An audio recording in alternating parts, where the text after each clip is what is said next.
I'm going to speak briefly. I'm Chief of Police, Stamford's Chief Timothy Shaw, and I'm speaking on behalf of the police department. We're also going to have the Honorable Mayor Simmons speak after me, and then when she's done, we'll have Captain Tom Scanlon and myself come up for any questions, just so you have an idea which way this is going to go. So, thank you for coming today. We want to offer our condolences to the family of 2-year-old Liam Rivera on such a heinous incident. We have already put into place numerous resources which we have availed to the family through our department, DCF, and the City of Stamford, some of which the Mayor will speak on. We wanted to update you on the investigation of an untimely death of a 2-year-old that was called into the police department yesterday morning by a family member. This morning at 01:30 hours, an arrest was made of a person of interest in this case. Edgar Otanil Ismael Gomez, 26 years old, is currently being held on unrelated charges with a $3 million bond for an outstanding warrant for violation of probation. He is also a suspect in the death of his 2-year-old son, Liam. While this investigation is fluid and we may not be able to share many details, we wanted to let the community know that we are confident that there is no concern that there is any ongoing threat to our community. The details we can share are as follows.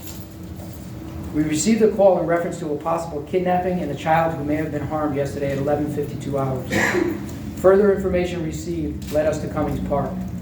Officers responded, and the information received was that the 2-year-old may have been buried in the area of Cummings Park. Officers located a possible area with fresh dirt. It was moved around and they unearthed a plastic bag where the 2-year-old was inside. Officers then gained more information, which led to identifying a possible person of interest. We utilized our law enforcement partners in an attempt to identify a location of this person of interest. Without having much progress, the officers in front of you went above and beyond to assist in the location of both the suspect's vehicle and the suspect. Sergeants Damian Rosa and Sergeant Jay Alvarez located the vehicle in Scalzi Park last night at approximately 1900 hours. Sergeant Rosa and Sergeant Alvarez, if you would please stand up.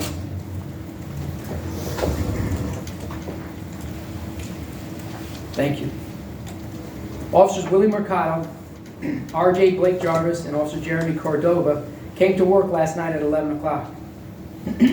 After lineup, they, along with other officers, went to any establishment that was open and spoke with the employees and patrons in an attempt anyone might have known the whereabouts of the suspect.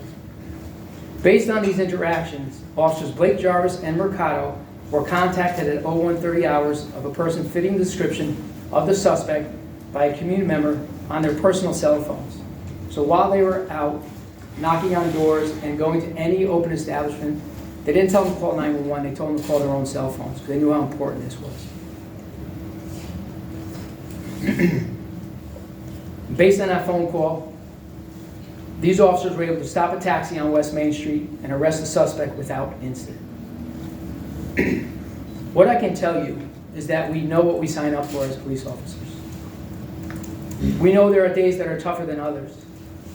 What the officers saw yesterday is not something they signed up for. They are mothers and fathers. They are brothers and sisters, aunts and uncles, and friends. They should be proud of all the effort they put into this investigation up until now. Officers with a week on the job, to our most senior officers and all their bosses, patrol, BCI, ID, they were relentless. Yesterday, and they went above and beyond because no one should witness what they did yesterday, nobody. These officers too will need resources, and they will need some support. And we will make sure they get what they need because, as I've stated, these officers stepped up because they care. Also at the table, if you could identify yourself and please stand up because everyone here played an important role. Lieutenant?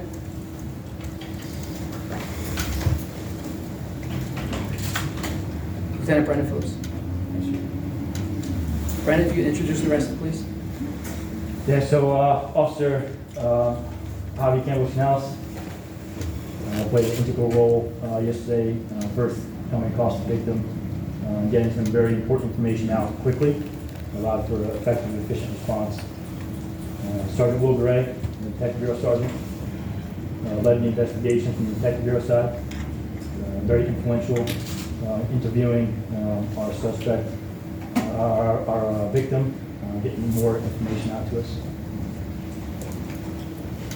Sergeant Damian Rosa and Sergeant Jay Alvarez located the vehicle. Sergeant Alvarez was involved in this case from its inception with Javi here and worked it from the very beginning. So if it wasn't for their quick actions and their good intuition and some solid police work, I don't think that we would have come to as quickly a conclusion as we did. And then obviously the two officers in the end for making outstanding recognition and car stop at the end of the incident this morning. Jeremy, RJ, if you stand up, please. These are the officers that were part of the Midnight Squad, and I want to thank the entire Midnight Squad, because after lineup, it wasn't just the two of them, and Willie couldn't make it here today, but everyone took it personal. And I use the term relentless for that reason. These are things that don't normally happen. Nobody wants to see that incident yesterday, so I thank you officers again as well.